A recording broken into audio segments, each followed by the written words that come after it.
আরে এইটা কি হালকার আব্বা নাকি? আরে চাচা, আপনি হালকার আব্বা না? হো বাবা, হালকা আমার ছেলে, কিন্তু ওরা কই? আমি তো কারো খোঁজ পাচ্ছি না।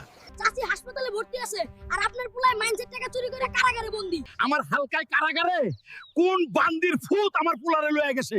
চল অহনি আমারে হালকার লোকে নিয়া চল। এই বেটা, তুই আমার পোলারে আটকায় রাখছস? আমারে চিনস? I am bloody rich. আজই আমার পুলারে বাইর কইরা দে, নাইলে এই থানা আমি ভাঙিয়া ফেলবো। স্যার,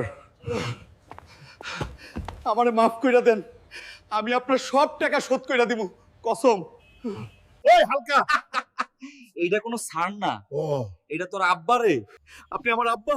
আব্বা, আম্মা অনেক অসুস্থ, হাসপাতালে আছে, আপনারা দেখে হেই সুস্থ হয়ে যাইব। চলেন আব্বা, চলেন। বন্ধুরা, আজ আমার সব দুঃখ কষ্ট শেষ হয়ে গেল, আমি আমার বাবাকে ফিরে পাইছি। আপনারা আমাদের ভিডিও দেখেন কিন্তু চ্যানেল সাবস্ক্রাইব করেন না কেন? প্লিজ আমাদের চ্যানেলটা সাবস্ক্রাইব করেন। ধন্যবাদ।